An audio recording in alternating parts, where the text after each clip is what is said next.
Then his wife started yelling at me. And this was the one point I held myself back because she had a googly eye.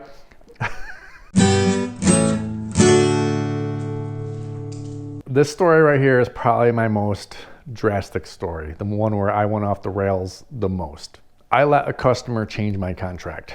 Now I'm young. I think I'm 24 at the time. I have two friends working for me.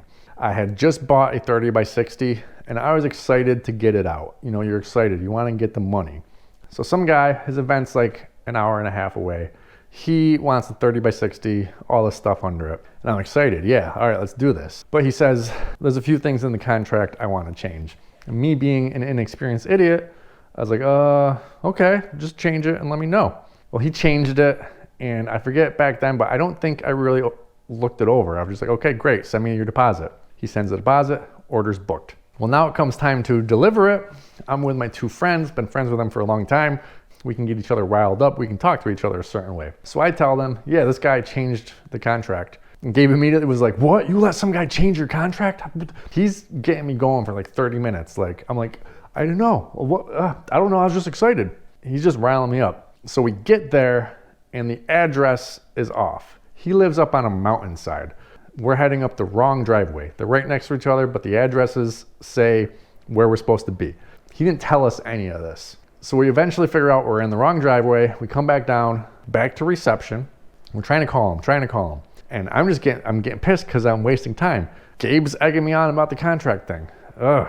Finally get a hold of him and he's like, oh, I forgot to tell you, it's the driveway right after that one. So, okay, we get into that driveway and we're going up. His driveway is a mile long, but it takes like 20 minutes to get down because there's boulders and all this stuff. And I had already learned that if a box truck gets stuck, the tow job is quite expensive. And it's gonna be even more expensive because I'm in the middle of nowhere, basically, on the side of a mountain. So we're crawling along. I'm just getting more and more mad. I'm so mad at this point. I'm mad because I wasted half an hour trying to find his place on the wrong driveway. I'm mad because Gabe's got me riled up about the contract. And what he changed in the contract was about delivery. That's the thing I didn't notice because it was a very small thing. I forget what my delivery stuff said at that time. This was a long time ago. He deleted it. But I do remember it was basically something about it's got to be to a convenient location, reasonable driving distance, no crazy hazards, this and that and that.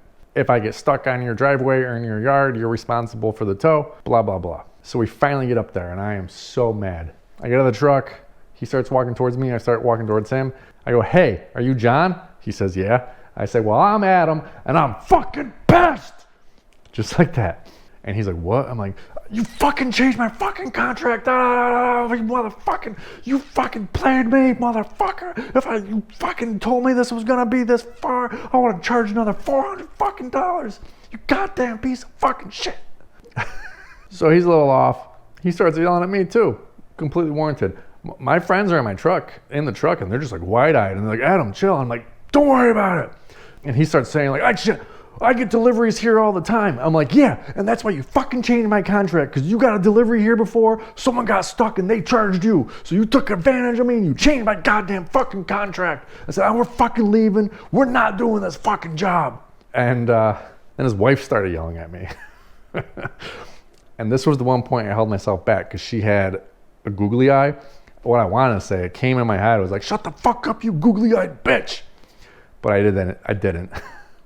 I just continued to yell at him. And once I told him we were leaving, he's like, fine, I'll pay the $400. So he writes me a check for $400, and then we do the job. So we're trying to do the job. He's out there, we're out there. It's so awkward. But we do it. Get it done, leave. I told my good friend who's got a party rental company this story, and basically every time he calls me, he says, are you Adam? Well, I'm Sean, and I'm fucking pissed. So he finds it hilarious. It's kind of funny now. But basically the lesson I learned is do not let anyone change your contract. If they want to change your contract, just say, sorry, can't. And if you can't accept the contract, then we can't do business. Don't get excited that you're going to get a cool job. Don't get eager to get the money. Just don't let anyone change your contract.